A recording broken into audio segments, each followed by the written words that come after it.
Welcome to Earful of Dirt, bringing you the latest Major League Rugby news, views, and abuse. Now here are your hosts, Aaron, Dan, and Victor.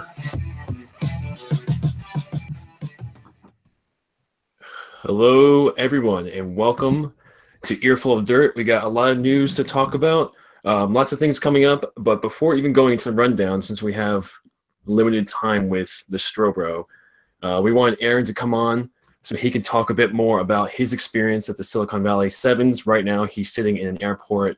It looks like it might be the airport bathroom, but I'm not entirely sure if that's the case. So, Aaron, for the next couple minutes, it's all you. You got me? Got my audio? You good? All right. Yeah, we're good, man. Go for it. All right, so this past week, I had the tremendous opportunity to be a military liaison to an international team, currently America's hat, so I'm not really going to say who, but great people, awesome experience working with them. I wrote about it a little bit on the Reddit page for USA Rugby. It was a great event from the team perspective. The logistics planning that went into getting this thing off the ground in about 4 months was tremendous. Good practice site. The pitch at Avaya was great before we got there, but it's pretty tore up now, courtesy of a lot of rugby. The Avaya groundskeepers have their work cut out for them because that pitch has to be ready for the U.S. women's soccer versus Canada match next Sunday. And like I said, it's pretty tore up. Loved the hotel we were staying at. They loved the food that they were provided. They said their experience was better than Vegas. So I think that's very important when looking at saying, well, was this a success or not? I think this was more or less a proof of concept to see what UWS could do here not here because I'm in Orange County, trying to get on a plane in about 5 minutes, but up in San Jose. It was a great time. And if you guys remember, Avaya Stadium was the other stadium in the Rugby World Cup Sevens bid, and for some reason they went with just doing solo at AT&T Park. But here's the thing. Avaya is, it's 10 minutes away from Levi's Stadium. So the question I have there is why did they just not junk AT&T Park and go and attempt to do a dual bid with Levi's and Avaya, because they're so close and you have world-class facilities, and Levi's is built to do FIFA World Cup events, so that pitch is definitely big enough to handle a World Rugby reg pitch. But as far as like me, I mean, I got a master class in sevens rugby, but just in rugby in general from watching the boys practice and watching the national team coach and the national team manager and national team assistant coach and like everything that they did. So great experience if you're, an Army guy and you get asked to, hey, go be a liaison. What does that mean for you as the guy? Well, you have to make sure they get everywhere. It's not a hard job, but like if they're not on time, it's a problem because everything's so compressed over that week's period of time. There's also as far as the fan stuff was. There's also lots of attempted assassinations of some of the players. They're really high-profile targets that everyone's really coming after. So Aaron's there to really keep them safe. Secret Service. Yeah. So there's that. You are supposed to we're media right now, but my capacity was I was not a media member, and that's why you won't see real content for this from Silicon Valley Sevens, other than my personal opinion about what went down, because that wasn't my job. And to be honest, access that if I wanted to, I probably could have gotten away with, but that's just not me. And I don't think anyone gets away with that stuff and comes back. But they were great people. UWS did a great job logistically planning this in a short window. Was it commercially a success? I don't have those metrics, so I can't really say what was up. I had an eye test based on what I saw, but here's the reality is, like, this thing was pulled off in about 4 months. And if you were expecting to fill that stadium in 4 months, that just wasn't going to happen, because Vegas is at the point it's at now because it's been a predictable event on the rugby calendar. It's been there for, I think, 8 years now. So everyone knows first weekend in March, it's Vegas Sevens and we're going. It's on the calendar. So I think this could be a success in, 2 to 3 years, like financially, completely, during the high of football season, as long as it's on the rugby calendar as the first weekend in November every year. If it's not, then, I really don't know what to say. But from the team perspective, from multiple national teams, it was a great event and they loved it. And like I said, everything was better than Vegas, according to these guys.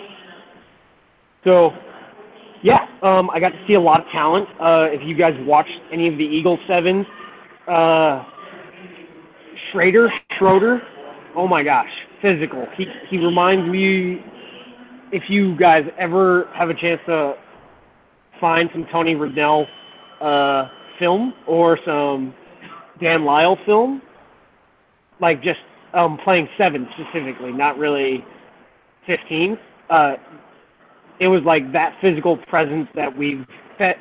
and big presence that we've desperately been missing on our 7s team for the past couple of years. So I think Mike has definitely scouted really well and found some excellent depth to build upon going into the series this year. And it was a developmental tournament, but it was a first side developmental tournament. So it was the guys that, don't really get to go on tour a lot.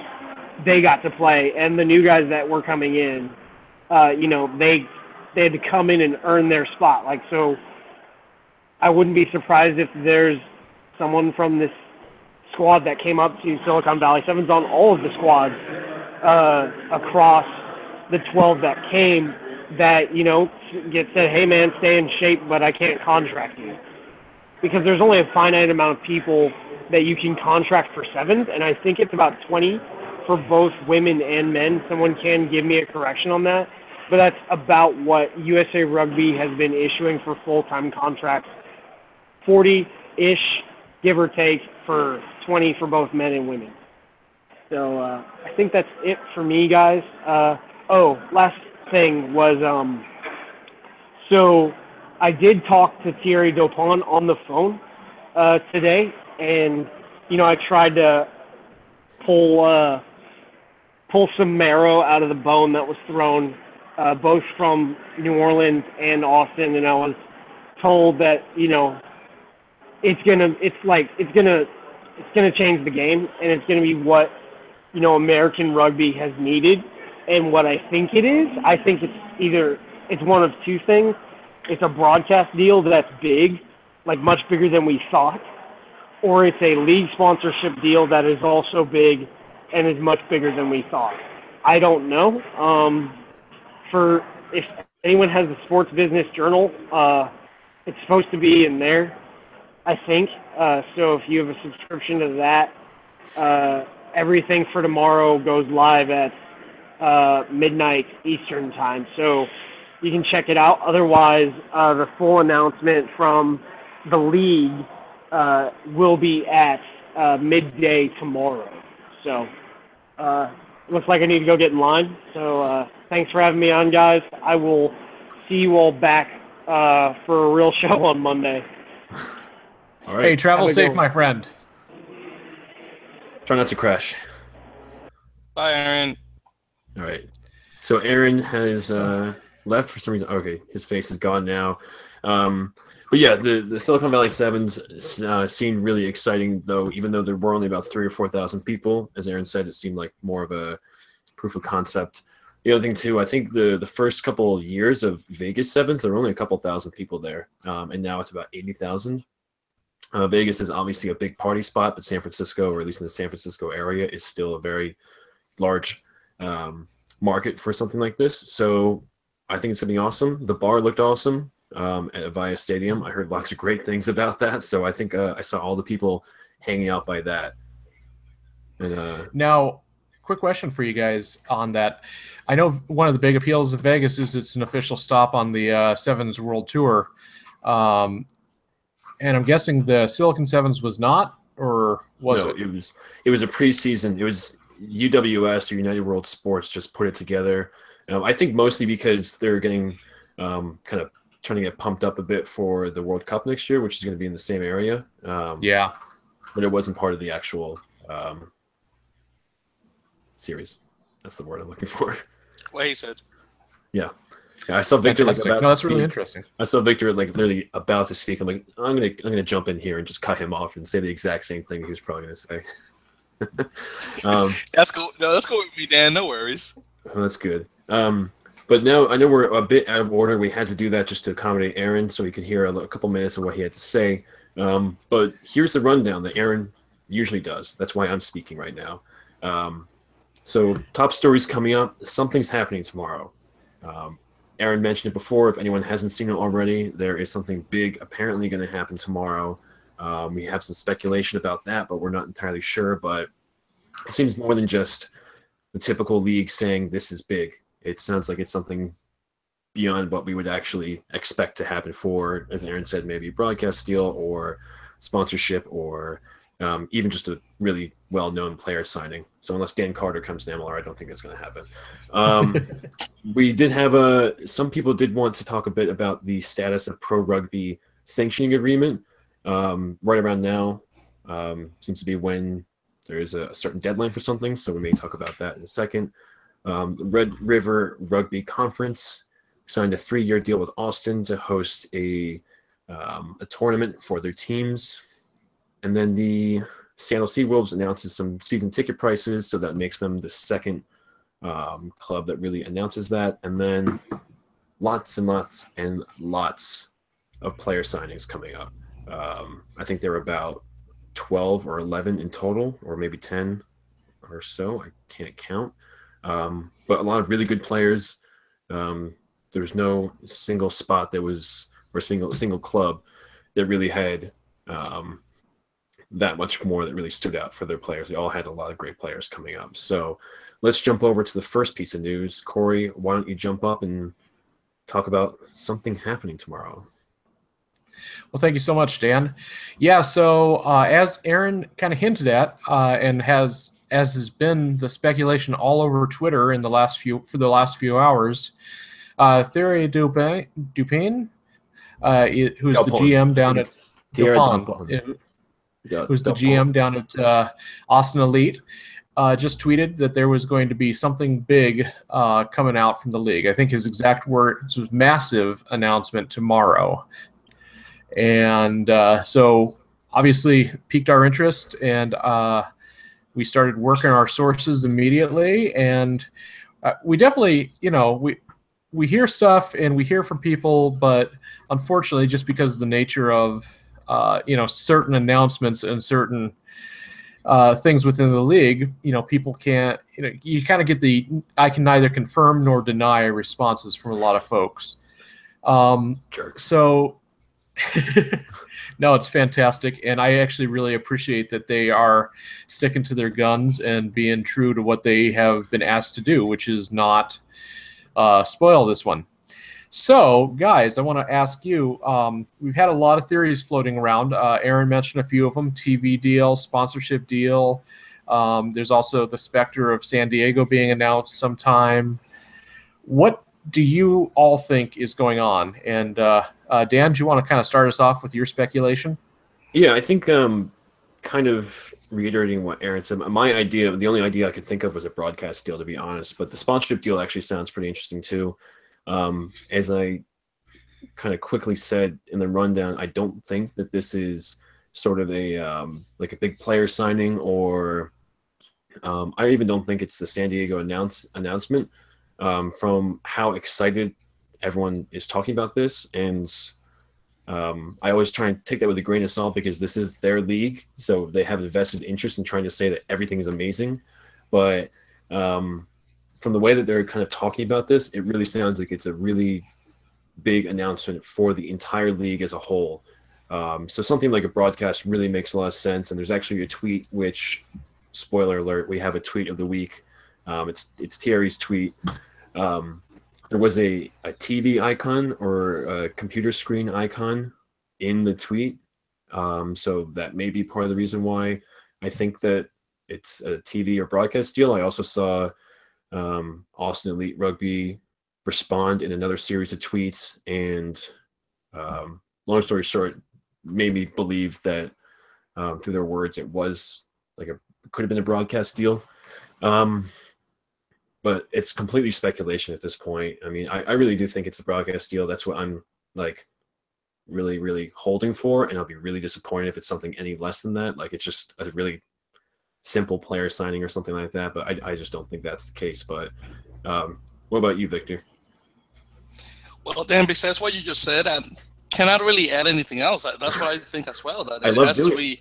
I've been doing that all day. Just I'm saying everything that Victor would say anyway, so he just has nothing to add on to it. No, seriously, but in all honesty, I had nothing else to add besides what you just said. That's what I think as well. There has to be a television deal, and if not, a sponsorship maybe. But I'm really pushing for television, especially for the fact, as you said on Theirry's tweet. There's a computer screen icon emoji. So I'm wondering, like, if it is a broadcast deal, everyone's expectation, like everyone knows Flo Rugby is involved, and people keep asking, like, what's the broadcast deal? What's going on? Everyone knows of Flo Rugby because they did show some matches. But other than that, there's really no other broadcast partner outside of maybe like 11 Sports because they've been involved with some other groups. I think they also had Pro Rugby. I don't know. I didn't actually watch that, so I wouldn't know. But there were some TV deals. But I mean, for it to be really a really exciting announcement, my guess is that it'd be at least an actual well-known TV partner for national broadcast games. I don't know if ESPN would actually carry it, or even NBC, since they seem to actually care a lot and can really just throw it into their current lineup of rugby pass and everything like that. But regional streaming or local TVs too. But I think it would be much more of a national, or at least recognizable name, rather than like 11 Sports, which I've actually never heard of before, like a week ago. Yeah, I guess I would caution when you say, everybody knows who Flo Rugby is. I don't think that's true. I mean, I would say everybody within kind of our little niche community does, just because we've been tracking with Austin, what they've been doing down there. Oh yeah, I meant more like everyone who's familiar with Major League Rugby has heard of, like, that's the only possible idea that I can think of off the top of my head, because it's the only one that's actually been linked to Major League Rugby teams, or before it was even Major League Rugby, though. So no, people haven't really heard of it, really. Yeah, absolutely. And so I guess I think we got to kind of monitor our expectations, or limit our expectations here. If it is a TV deal, I mean, not to be too much of a Debbie Downer about this, but I don't, as cool as I think Major League Rugby is, and I think we agree it is, I don't see how it can possibly get enough, be attractive to a national broadcaster like ESPN or NBC, unless it's on some sort of sub web-based system. Now, I do know ESPN is launching a new web-exclusive programming channel of some kind, aren't they? Yeah, they're doing some sort of OTT app or something like that. Yeah, and so, we don't know what that's going to look like yet, and that may be the type of thing where Major League Rugby could even buy into it and say, okay, we would pay you guys to allow us access to these channels or something like that to broadcast, and then they would have to produce the games themselves or something. And I think it's important to remember that the Raptors are already producing their own games. I mean, what they got up there at Infinity Park is a very professional, very well put together live stream systems. So there is precedent for teams creating their own content and then making it available to other sources, like major, like the Rugby Channel and stuff like that. So, I pray that we're not going to just get a Flo Rugby or a Rugby channel or something like that. Yeah, gosh, that would be incredibly disappointing at this point. But honestly, I would be fine with an official relationship with something like YouTube. Let's say, it's going to be, even if it was like YouTube Red content or something like that, where you just knew that all the games or a featured game of the week or something would be on a nationally recognized platform and be highlighted by that platform. Dan, you and I were talking a little bit before the live stream here about how Major League Lacrosse handles theirs, and they have a partnership with Twitter. Is that what you were telling me? Yeah, it's either Major League Lacrosse or the other one. I don't know why there are two different lacrosse leagues. I don't even really understand why there's one lacrosse league, to be honest. But there is a partnership with one of the lacrosse leagues, and it is on Twitter or something like that. I knew about it before, but then I was on Twitter on my desktop a while ago, and I saw like a little square on the bottom, and it was a video of a lacrosse game. So I only clicked on it just because I was thinking kind of from the rugby perspective, like, oh, I wonder what the interaction is with this. So I clicked on it. I was like, okay, that's cool. And I just kind of went away. But the fact that it was actually there, just free streaming right there. If anyone's on Twitter just messing around, they'll just see like a little icon saying live, like, oh, what is this? And I mean, at this point, that's really what we're asking for, because I don't know how much money that could actually make, but right now that's really what we're hoping for, is just for it to be on a TV. Like you kind of see like in like a TV show or a movie, or someone just walking down the street back in like the 90s or something, and they look in the window and they see in the TV like a rugby match going on. You're like, ooh, what is this? And you just kind of like watch it. Like that's sort of what I'm hoping for. At least I'd be happy with that. Obviously, I want the league to make money, and I'm hoping that this deal, if it is a television deal, would get them a good amount of revenue. But the most important part for the first season is just get it out there. Pro Rugby didn't really, in my opinion, do a good enough job with that. I didn't watch many games, but that's just me. I was actually kind of lazy when it came to that. So, hey guys, I just found out why there's two lacrosse teams. Oh, okay. Go ahead.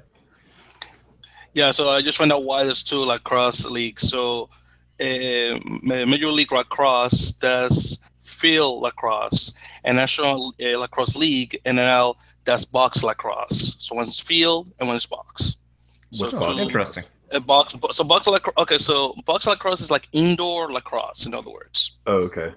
So that's why there's two leagues. So one is on a field, on an actual field, and the one is indoor. It's like, for example, arena football, for example. And there's still two of those, and there's no rugby. There's only one. Also, real quick, coming from our comments section on YouTube here, Grant Cole checked in from this is Texas Rugby, and he just says, you will not, all caps, not be disappointed by the announcement tomorrow. And as we know, Grant actually knows something. Knows everything. So I think he also said that there's a few folks that have embargoed press release out already. They haven't released it, but just so you know, the news is floating around, and so we are going to hear it sooner rather than later, I would say. So who knows? Depending on what this is, we may be back before a week is out. We don't know. Yeah, we so might have to thanks, Matt, for that. And we really appreciate you watching. I'm cool with dropping in like a half episode, guys, just to talk about this thing if it's really that big. I think that's a fair deal. We can definitely do something like that. And I think we've talked about as much speculation as we could about a potential idea of something. So, I mean, it's coming up tomorrow. I don't know why they plan it the day after. They know we're doing this. They know we're doing this podcast. They're just messing with us right here. So I hopped on Twitter, and I said I think it's a conspiracy. I think they're just trying to feed stuff to Red, White, and Black Eye podcasts. So They Yep. had. I mean, they get really bad luck with a lot of stuff. So I mean, this is something that will come out for them to talk about. So that is good for them. And they do such a fantastic job on their show that I don't begrudge it at all. So if anybody had to have it first, by all means. I think they've earned that. Shout outs to Warren and Preston. Yep. So guys, Victor, I know you've been looking into an updated agreement between MLR and the Red River Rugby College Conference. Tell us what's going on there. Yes, guys. So you may remember that I believe I think it was in September. There was that the agreement between I guess Triple R Double C, let's call it that, Triple R Double C, and nothing. Yeah, Triple R Double C. I mean, we do have the LIRR here in New York City, Dan. So I mean, we could work that out. So between Red River and Austin Elite, because of the creation of this all-star tournament that's going to be hosted in Austin Elite's field. Well, apparently there's this new deal signed between both factions, Triple R Double C and AR, that's going to make this particular tournament happening in Austin's field for the following 3 years. And looking specifically at the agreement, and just to read you a portion of it, 8, and I quote, 8 of the 9 Red River teams will compete for final conference seeding at the event on April 7, 2018, and the top teams from the North and South divisions will compete in the final for an automatic berth into the USA Rugby D1 National Playoff. A second 15 final will also be held featuring the top performing developmental sides from the regular season. All games will be broadcast with the final match played on 11 Sports, which is another agreement they had that we talked about a couple of weeks ago. So all in all, definitely really cool. Again, the development of college rugby in that region of the country. Again, with a connection with the MLR side. We have already talked about the fact that it's really cool that we may have future collegiate players coming from those teams playing in that tournament, eventually going to Austin Elite or any other, or for example, NOLA Gold, which are the only 2 teams. Well, that and the Houston Silvercats, which are the 3 teams in the region thus far. Crossing my finger on Dallas still, so we'll see what happens. But yeah, really cool. Yeah, that's really exciting that it's coming back for 3 years. I think, was it the news that the Austin is also having a similar kind of partnership with the NSCRO, the small colleges, or is that a different team? Yeah, that's true. Yeah, we talked about it last week. Yeah. That's why this all sounds so confusing, because it's like all these different things coming together. But it sounds like it's a similar kind of thing where they're doing like a 15s tournament with them too. I'm sorry, it's an all-star game. That's what it is. Well, there we go. This is just really great for a couple of reasons. Both of these sets of news. One, it's putting college rugby, and especially in some cases small college rugby, on the map, and just saying, here's a big tournament. It's also going to be streamed or on TV. I don't know how many people can just stumble upon 11 Sports, but it's still out there. The other thing too is that Austin is clearly trying to show that it's trying to have a partnership with different colleges.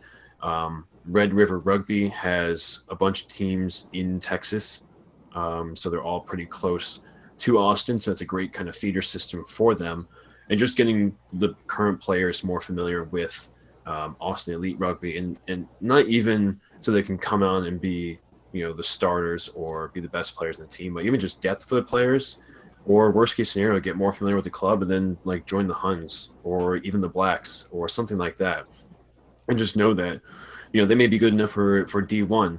And then they can move up to actually being professional. I mean, that's every kid's dream, knowing that they can actually be professional, whether it's for a career or even just a couple of years just after college. That's awesome.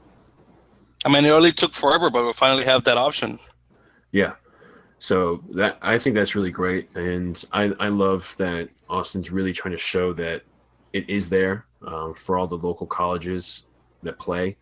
So it's just extra ways to put it on the map. And because as what happens a lot, there are rugby players, but they're not necessarily rugby, fans, in the sense that they actually go out and actively try to watch rugby matches. We obviously all watch them, and we talk about watching them a lot. I mean, we're talking about a league that doesn't even have any games yet, so that's how much we actually care about it. Well, a lot of rugby players out there play it, and they love playing it. It's a great sport, but they don't actually watch it. So this could actually change that a bit. This could help them know that there's a professional team out there, and they can say, oh, I played with them, even if they didn't actually play with them, but I played a tournament on their field, and they played right after. It was great. And then they can, stream them, share with their friends, do something like that. Yeah, absolutely. Yep. Rugby has a very different, very weird niche here in the States when it comes to sports. Because, for example, I know for a fact, myself, again, as a Dominican, we play baseball in DR because of all the great Dominican players that have gone to Major League Baseball. Or basketball, the same thing. I mean, we don't have as many Dominicans as we would like. But it's funny because I noticed that kids that play soccer here in the States usually play soccer because they have seen the leagues in Europe and they get really into the game. And the people that play rugby, they play rugby because a friend got them into them, but not necessarily, like you said, are fans of the game because of what they saw on television. So it's very different reasonings as to why they play the game. One is because of what you saw on television through the leagues in Europe, and the other one is because someone introduced you to the game. So very funny dichotomy between how the sports work in comparison to rugby. Two sports that share a long history together. Yeah. Mm-hmm. But so moving on from that deal, we have, as I mentioned before, a lot of player signings coming up. So I'm going to mention the first couple here. I think almost every team except for the SaberCats, how many teams are there? And the Raptors, which pretty much have their team kind of set with the Marlins and everything. Almost everyone actually announced a player deal. So the Utah Warriors had one announcement, and it was Paul Lasike. When I heard the announcement, I was like, that name sounds really familiar, and I couldn't really remember why. But then I watched the video they actually posted about Warrior Enlisted. And Paul is a former BYU All-American, and he's also actually was a fullback for the Chicago Bears. Very recent, very short time. And most people don't actually remember fullbacks, but I remember when the All Blacks actually went there to play Ireland, there was an article and actually interviewed Paul because he is from New Zealand. So seeing the All Blacks was, huge for him. They were his dream growing up. So that's where I remember seeing that. But he's a big guy. I watched the little video that Utah posted, which Utah did, I have to say, a really great time. Really great job with their player announcement, showing highlights from him basically just running over players, stiff arming them or handoff or however they call it in rugby. But he played for BYU rugby, but then when the football team saw him and saw how he was essentially running players over, he was a walk-on for the football team too. He became a running back and then eventually was actually captain his senior year. So he is a really impressive player. He's built impressively. He still has quite a few years on him too. He's only 27 years old. Next two signings came from our friends up north, the Seawolves. We had Brock Stoller, who is a Canadian international, so just marks off another Canadian for the Seawolves up there. I think, having Curry Hitchborn up there, who's a Canadian guy, really helps bring in a lot of guys from BC area. So he represented Vancouver in regional play, British Columbia in provincial play, and he is currently on the Canadian team. He is a graduate of the UBC men's varsity rugby program, and for 2 years in a row, he was actually the leading point scorer for the BC Rugby Union men's premiership. So that's actually really awesome. The other being Aladdin Shermer. Aladdin is most recently with the Saracens, USA 7 and 15's Eagle. He was a member of the USA U20 Junior World Rugby Trophy winning team in 2012. Some people may recognize him from the APC. I saw him really stand out. He really stood out to me as one of the first players from the first match, I think. And he can also show you the world because he's Aladdin. A whole new world. Sorry, I really just had to say that. I couldn't really resist. It's a really bad pun, but I just had to say that. So anyway, that's all I got from me. Let's move over to NOLA. I can show you the world. I hope he does. Shining, shimmering, splendid. I'm sorry, I just had to. I had to. I would love to see, like, I know there's not really many rugby celebrations, but I'd love to see like a magic carpet ride or something like that. Somehow, I don't know how you can incorporate it. Maybe he can just sit on a player's back and hold one of the other players as Jasmine. But I would love to see that. I swear to God, guys, if I ever go to a Seattle game to like the Starfire Stadium, I'm going to bring like a cut-off head of Disney's Aladdin with the genie and just like wave them. And he's just gonna sit there like, oh God. He's gonna get in that. Like, yeah, I haven't heard that one before a million times. Okay, Victor, seriously though, Aladdin's fun. Moving on. You've got one of the more exciting signings, at least for me, that I've heard in a while. Who's coming to NOLA, man? Well, guys, we had the announcement that Jean-Pierre Eloff is coming to New Orleans. JP. That's right. JP, exactly, coming specifically from Chicago Lions, which, by the way, if you're not watching the video, Corey has a cap. Okay, so you should be watching JP the video Eloff, right now. and I completely agree. Definitely should be watching. Grant JP is Eloff watching is the very video, so we appreciate that. Well. That is different. That is definitely true. By the way, before I talk about JP Eloff, guys, I'm going quickly to Brock Steller. That dude, oh my goodness, he played win, by the way, for Canada. This past Friday, they were playing against the MLR All Blacks at a BC Place in Vancouver. I think it was like capacity up to 60,000, 70,000 people, something like that. I forgot. The thing is that the dude kicked the only 9 points Canada scored against the MLR All Blacks. They lost 51-9. But this guy kicks, wow, some really, really complicated kicks, and he makes it look like it's nothing. It's incredible. It's always a good attribute. Really, really good kicker. If you're not seriously, the best team, definitely, if your team isn't going to score, at least have a good kicker. I mean, that's really the number one. Yeah, seriously. This was a monster. Really good win.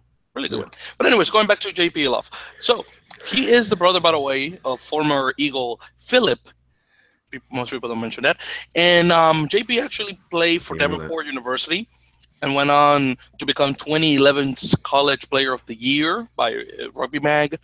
He made his Eagle debut back in the 2016 America's Rugby Championship against Canada, and that same year he joined the Ohio Aviators from a professional rugby organization, or pro rugby as we call it too.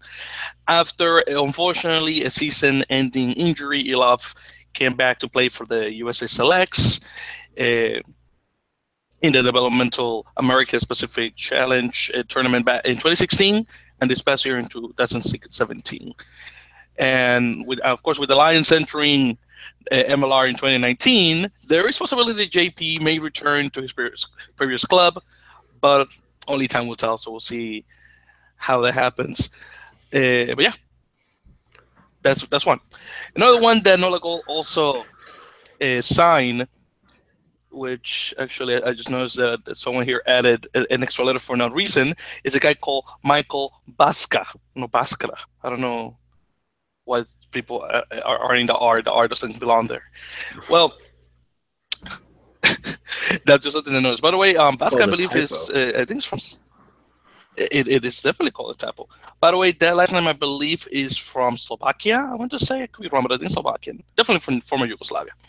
So anyways, so he signs from Lindenwood University, the Lions, and he also used to go to Arkansas State University.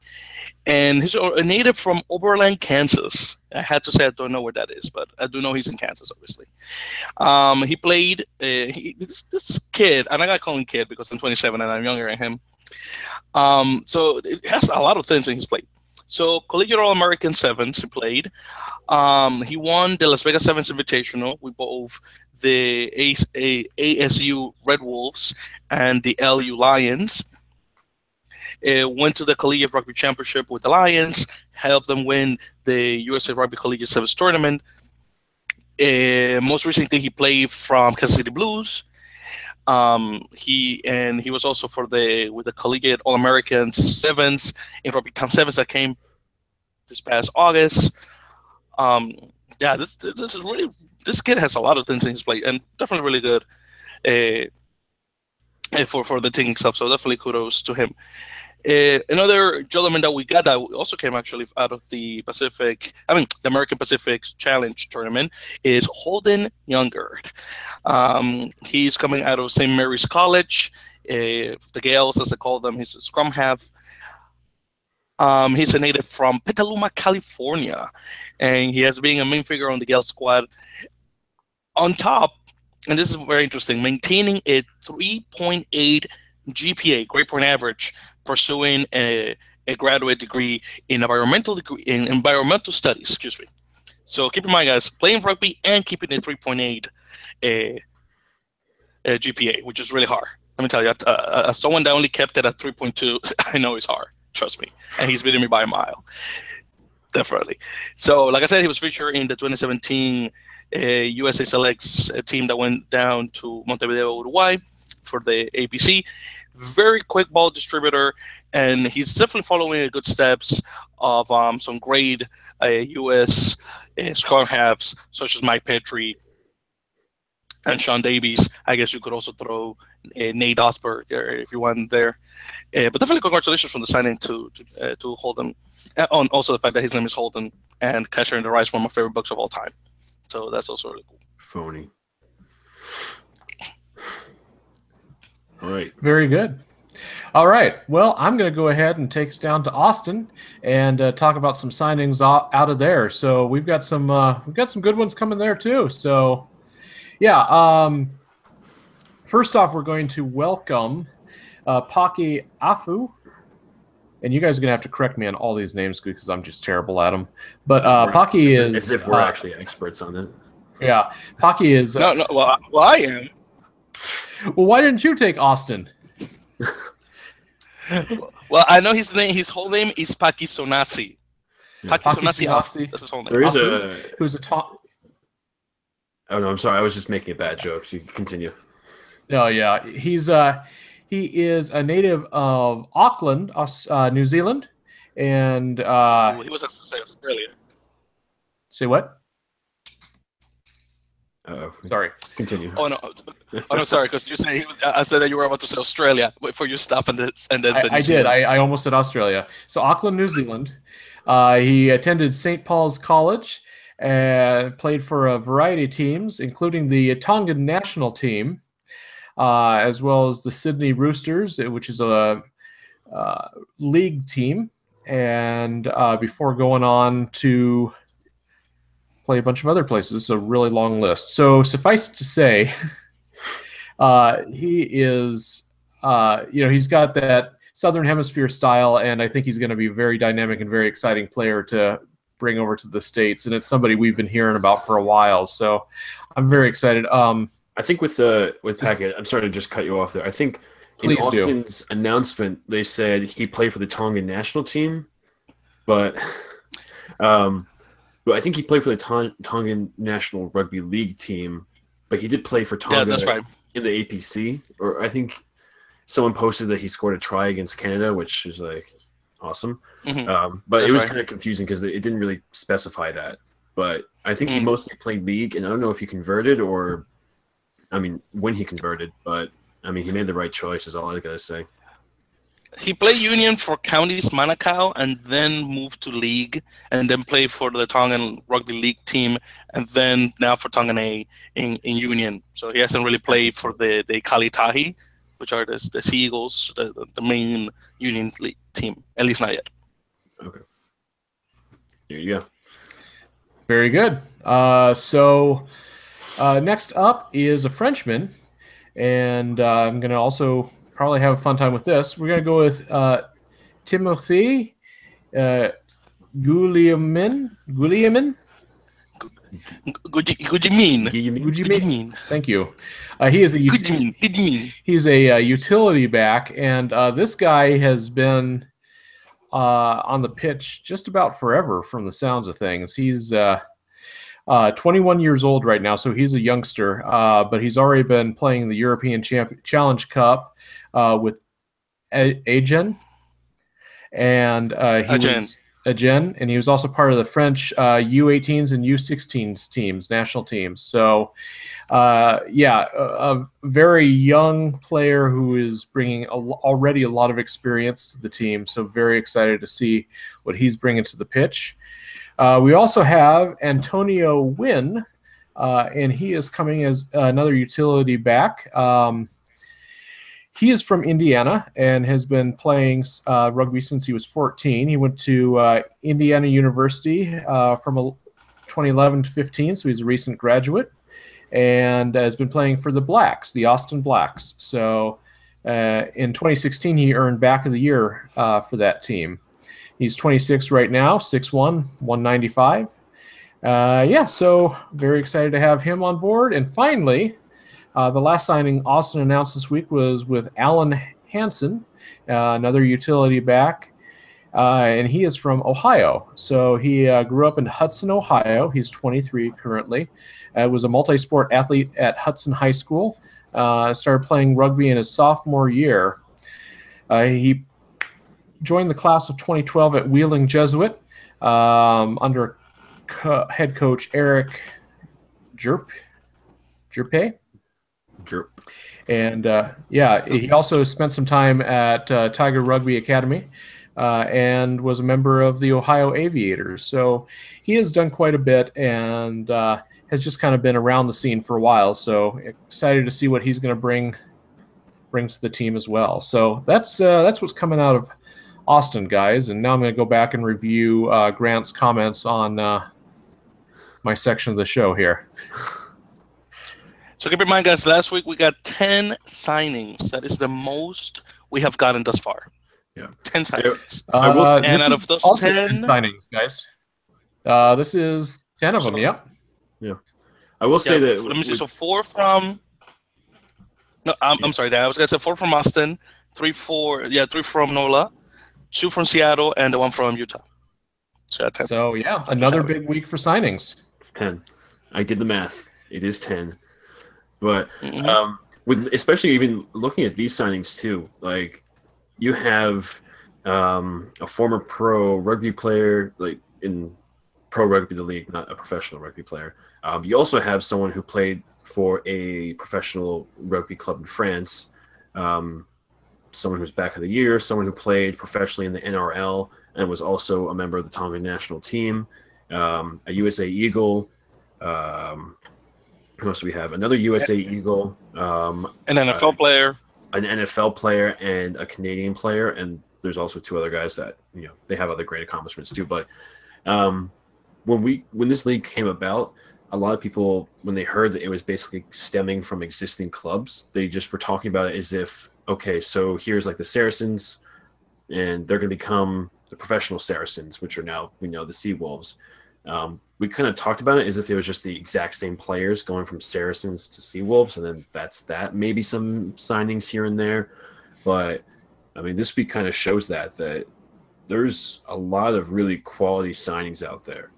These aren't just club rugby players; they are now becoming professional for the first time ever. These are some, really, really good players, and I think this would even match the. Some of the teams from 2 years ago, from the other league, whatever. We're getting a lot of players from pro rugby, which is great because they had a ton of really great players. But we're not just taking all those players; we're adding on to that too. So that's really awesome. And just so you know, over in the comments section, Grant did send along some helpful information. He sent a very long list of current signings that had 13 names on it. So I think we'll probably review that and update our list for next week. But he also said, pointed out that Guillermo was on the Austin Huns national championship team last year. So that's a good note as well. So he's been around Austin for a little bit. So it's good to see him step up to the MLR side. And thank you, Grant. And this year too. So. Thank you. Also, I forgot to mention Antonio Wynn, who has a sick mustache. When I saw the Facebook announcement, mustache of the decade.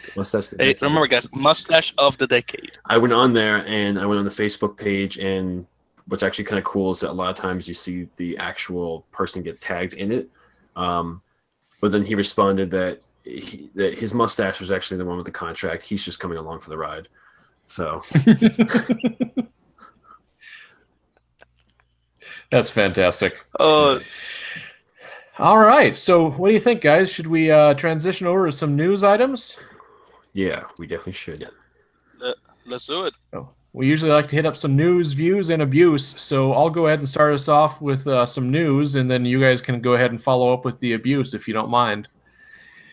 First things first, out of Seattle, we didn't want to leave them too far down the list here. So first things, they have announced that they have season tickets available for 4 home matches coming up at Starfire Stadium in Tukwila, Washington. The cost is $99 for, I assume that's for all 4 matches. So that's $25 a match. So not a bad price for going and seeing, 4 professional teams. Well, I guess 5 for 4 games with the Seawolves versus 4 opponents. So that's pretty exciting. I think it's good to see them as well as the SaberCats offering these packages and kind of getting out ahead of things.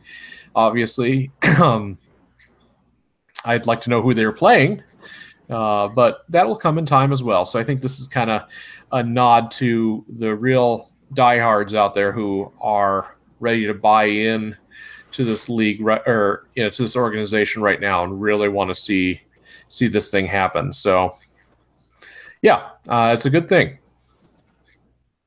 Thus far, those are the only 2 teams that have announced season tickets, right? Both them, Seattle, and the SaberCats, right? Because as far as I know, Glendale hasn't done it, nor has it done it Austin Elite, nor Utah. Am I correct? The SaberCats announced it, but I think it's I think it includes their preseason games. I don't know if it includes their regular season games too. I think it might. It's my understanding it is only the preseason. Those tickets they have on sale right now are the preseason season, basically, which runs through February, maybe early March. Yeah, let's see what Grant has to say. We know you're listening, Grant. Just post it. We'll come back to it in a couple of seconds. Just he's talking about somebody shaving. I don't know. It's devolved into a facial hair discussion. I hope he doesn't shave the mustache. Whatever his name was, I forgot. Grant says there's Grant or Antonio. Yeah, Grant says there's 6 for the SaberCats preseason. There's 6 matches that they're selling tickets for. It runs January through March. Okay. Why don't we just have Grant on the show this week? I don't understand that. Yeah, Grant, if you're available when we have this announcement, we may want to have you jump on and talk us through some of this stuff. So that would be smart, actually. More than halfway through a show. And guys, moving from the next. Oh, yeah, sorry, Dan. Moving to the next news item. Glendale Raptors released images of both their home and away kits, and they are amazing. My God, especially the away kit.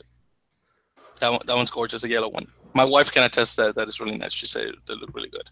Yeah, she's giving the thumbs up, although you cannot see it because we don't know either. No way watching the video or hearing the audio. I think she's. But yeah, but wife gave her thumbs up of approval, and that's always good. Yeah. Also with the Raptors, they actually delayed their combines. It was supposed to be this past weekend, but there wasn't actually much notice for it as far as we're concerned. So that should be coming up sometime. But they will have a combine. Though the Raptors actually seem like one of the teams that are pretty.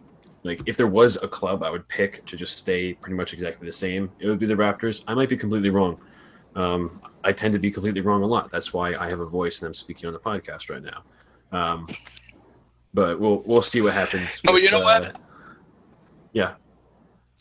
No, I was gonna say, you know what, Dan? I think you are right because I mean you have the Merlin Elite, as they call themselves right now, and yeah, you look at that roster and that roster pretty much looks set to go. I mean, you could tell because they have 2 Georgians, and Georgians are expensive. And when a team has 2 Georgian players, you know that team is professional. because no Georgian goes anywhere else. Besides France and the UK, Georgians don't go anywhere else. I mean, I never seen a Georgian go down to the Southern Hemisphere play.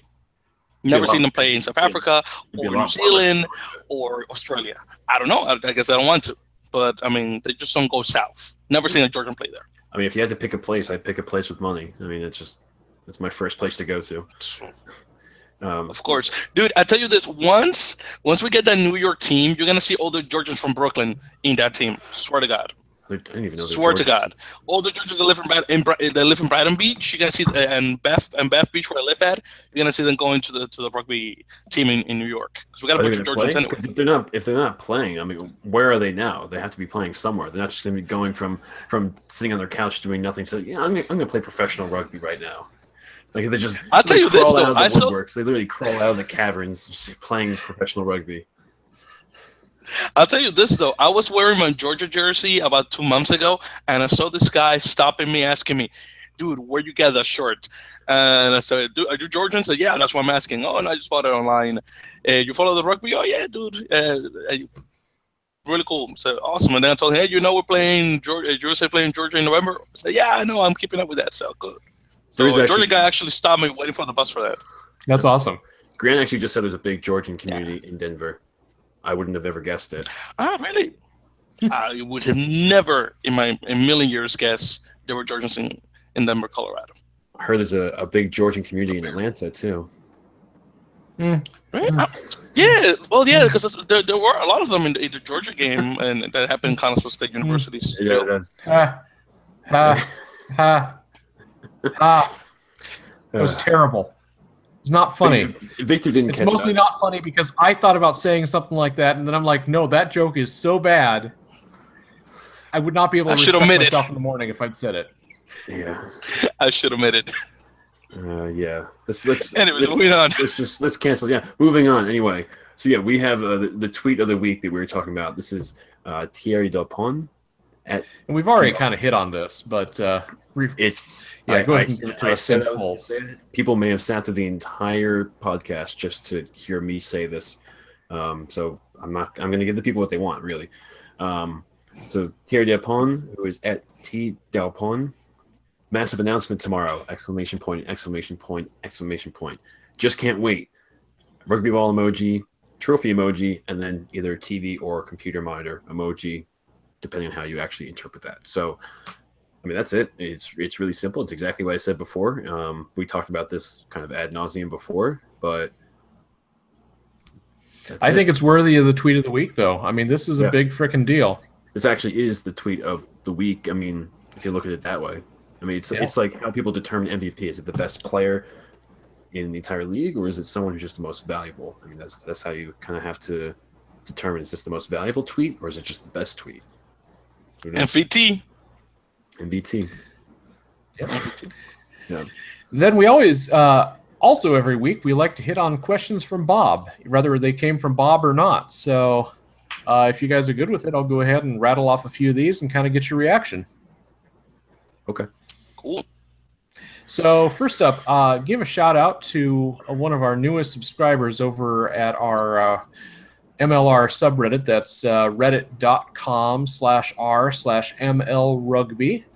And BreeGuy28 recently jumped on, and he's from Seattle. And I was trying to figure out, are people from Seattle Seattleians, Seattlers, Seattleitations? Seattleite. You guys, Seattleites? Yes. It also sounds just like satellite, so it sounds the best.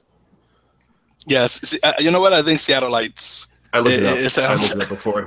Oh, you did? Okay. I saw it before I wrote that. I wrote that. I saw he wrote that joke, so I made sure to look it up beforehand. So that's awesome. Seattleites. I actually like that. Yeah.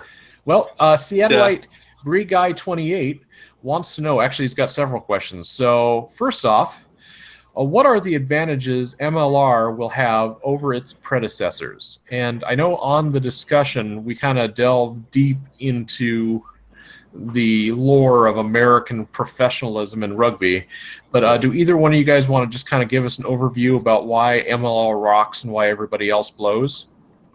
I'll start. So first one and the most important, they come from existing clubs, or at least some of their allure comes into the league. So I mean, even though, for example, the Hunts were touted to be in the league, they evolve or they sort of split into the Hunts and the Elite. But the Elite come again with from the history from the Hunts. Same with the Raptors. The Raptors are remaining the same, but they have decided to split themselves, and they have the Merlins as their low division team. Again, you got the Seattle Saracens. Again, it's split and become the Seawolves. The only one that hasn't done it is well, actually, they sort of have done it. They started the Houston Strikers, changed their name, and now the SaberCats. But again, when they come with the history of that old Houston Strikers team from the 70s that eventually went kapoop, and then revived the team and changed the name to the SaberCats. So that's one. Two, it has already the backing from the American rugby community. Really as a whole, in comparison to, I mean, I'm just going to use the name Pro Rugby.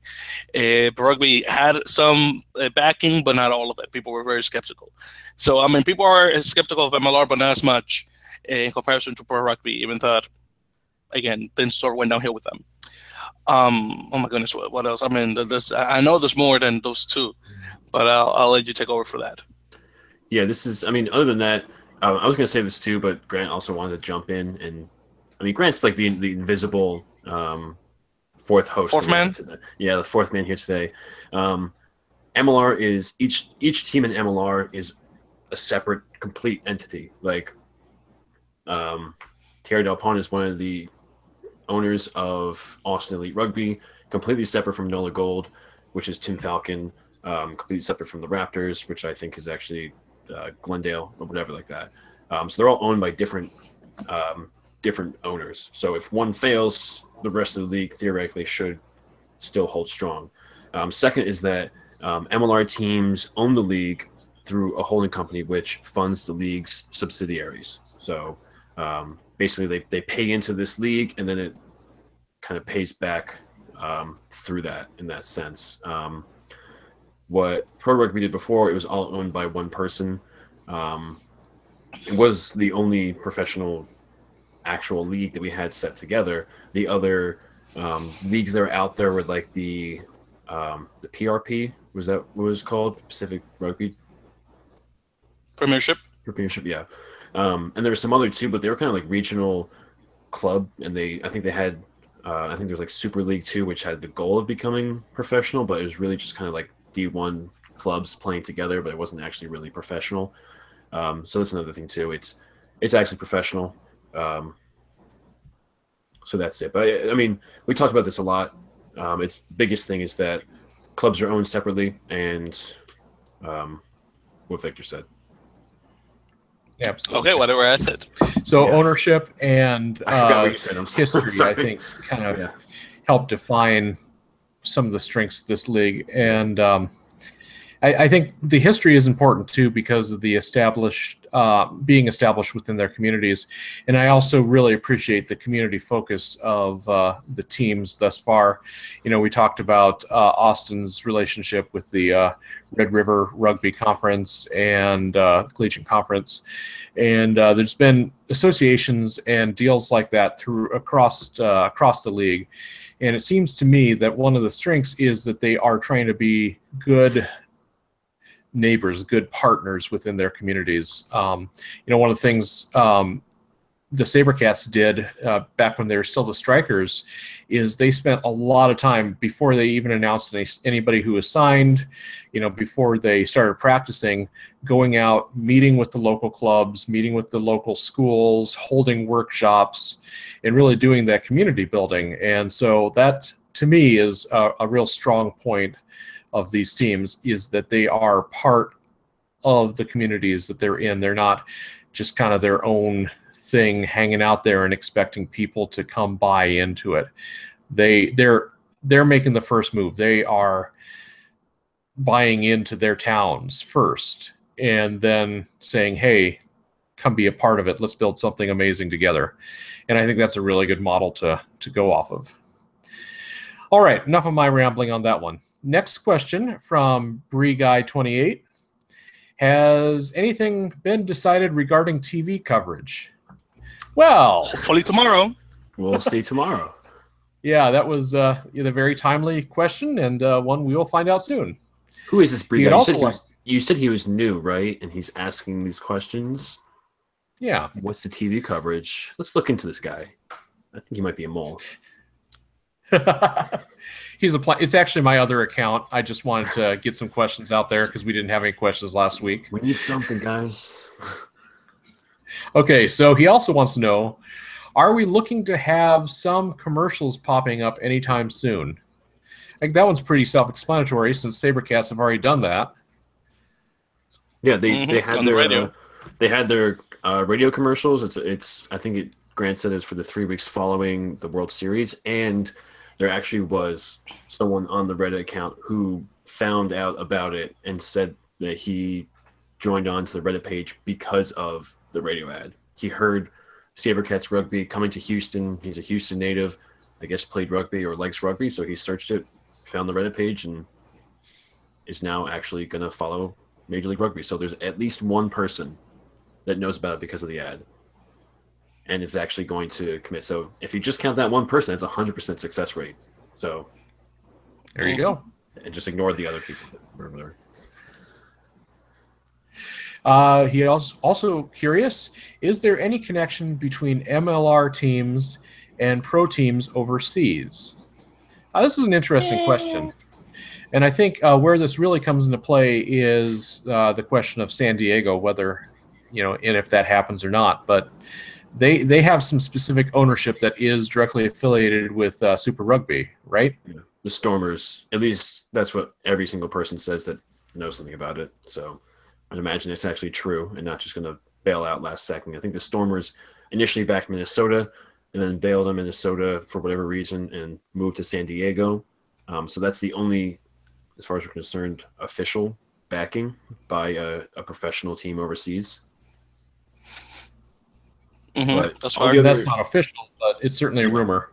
It's the unofficial official or the official unofficial. I don't know which one makes more sense, but that's the only kind of more official one. But all the clubs seem to have some sort of a partnership with an overseas club, like a French or British club for the most part. But there hasn't been really any details shared, or there may have. I just completely forget because I haven't seen it in a while. But I'm not really sure what the partnership is yet. Well, if you guys remember earlier this year, the Austin Huns announced a partnership with Racing 92 out of French top 4 team. So I assume that since the Huns are not going to be playing in Major League Rugby, I guess that partnership now transitions into Austin Elite. At least I would get so, because you have all these Frenchmen working for the Elite. Plus, you got that you mean guy, the fly half that you signed with the Elite as well.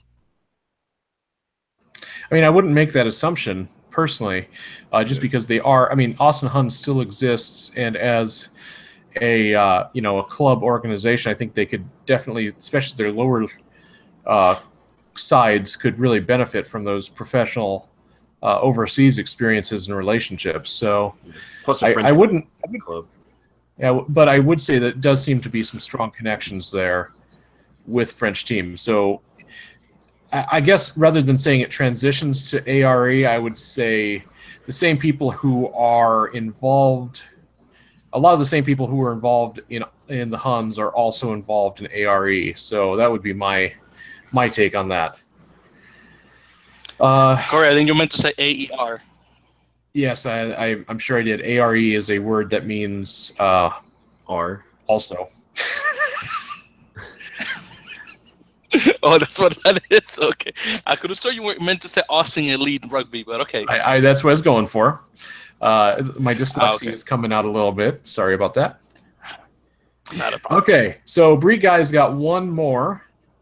Hold up, guys. Late breaking news here. We got another message from Grant. He says, this is not official, but I've been told that discussions with overseas professional teams and clubs are on the DL ATM until after April 21st. Disable list. So ATM. What does that mean? At the moment. Grant, can we get on the download? on the download at the moment? The moment. That was a bad joke. Thank you.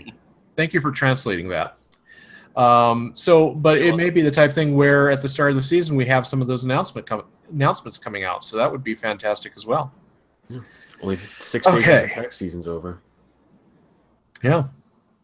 Last question from Bree Guy 28, and then we'll move on to somebody else. We've got a lot of questions this week. It's actually kind of nice. What will MLR do preseason to help teach the public just what the fuck rugby is? Corey, language. I know, it got a little aggressive there. Yeah, you actually use symbols there, but whatever. I mean, I've seen the MLR Instagram page post different things like rugby lessons each week, saying like what the different positions are and stuff like that. So that's the only thing I've seen that actually tries to tell people what the heck rugby is. I'll keep it a bit more PG than Corey. Our producers gets really out there. So but that's the only thing. Yeah, filth. So that's the only thing that I've seen. It's just like a picture. Like, here are the props. They're usually the big guys, and they sit in the front. It doesn't say too much, but it just says like, this is their position name, and they're big, but they can also run with the ball, something like that. But I don't know what else they would do beforehand. But yeah. What I think they will do is, when, I guess, during the preseason games and once the league officially starts, they will have their commentators explain the rules of the game as it goes along, which is what they did when Pro Rugby started. They had, for example, one of the guys saying, for those, if this is your first time watching a rugby game, it has this many players, the scoring works like this amount of time. The positions correspond to the numbers and the backs of the shirt or jersey. So I think they may do it in a way that is welcoming to newcomers, but also they don't dumb down the commentary as much for those people that are already used to the rules. Yeah, at least that's what I think. That's what people biggest complaints I've ever heard about. Usually, like USA rugby matches, for the most part, that the commentators would spend a lot of time kind of dumbing it down, like. The real rugby, or not the real rugby, the rugby fans that have been watching it and playing it for a while obviously know how this all works.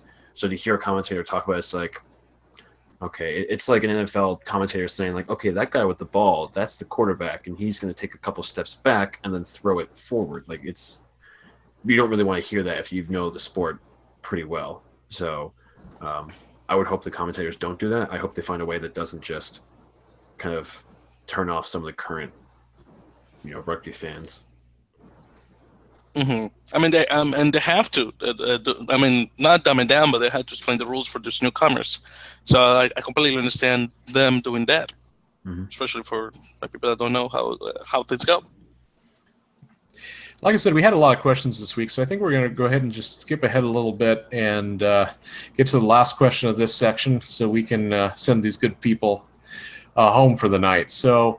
We'll pick these up next week, but the last question of the night came from Tobar the Gypsy, and he's a regular Redditor over on our page. He contributes a lot. He's one of our moderators as well. He's a cool guy. It's possible he may be one of the hosts of the show. I don't know, but Tobar the Gypsy would like to know. What would be awesome? Go ahead, Tobar. Yeah, Dan, what would be awesome? Tell us. I have no idea. I completely forget what that was referencing, but I did make that comment, and I did kind of add on to that, but that's now become a question of the week, because it was a question. It was on the questions page, so I guess it got thrown in there somehow. It would be awesome. What I think's awesome? It would be awesome if I actually knew what it was referencing, so I wouldn't just sit here awkwardly rambling incoherently. What I think would be awesome is if Aaron would stop gallivanting around the West Coast and actually come back to us next week. So it would be awesome. Let's hope that happens, because you know what? I am gone next week. I'm skipping out on you guys. Sorry. So somebody else is going to have to push start and stop on the music at the beginning and end of the show. I'm not sure who I'm going to pass that one off to yet. It's a lot of responsibility. Well, I took the run-up or rundown, whatever it's called. I took that from Aaron. That was a lot of work. I had to read and talk at the same time. That's right. Well, we'll pass that to Aaron, I guess, next week about the whole recording of the podcast. Oh my goodness. Yeah. It's between you both just called not it, and Aaron can't really say anything about it because he's not here. It's true. My parting thought for the evening, I'm going to go ahead and just give one more bit of information out from Grant. One of the last things he pointed out was he had mentioned earlier on that there was going to be some possible international relationships announced on April 21st, 18. And then he just followed up by saying April 21st is an important date. So as much as tomorrow is an important date in the history of Major League Rugby, it's likely that April 21st will also be a memorable moment. So, yeah, just something to kind of look forward to as we're pushing through the cold winter months up north here, and the sunny, beautiful months out in California where Aaron is, or the mild months where Grant's at. He's in Arizona. Oh, he's in Arizona right now? Yeah, it's just where he lives at. Yeah, definitely. I can't keep track of him. So, anyway, that's my parting thought for the evening. Anybody else have any thoughts on the way out?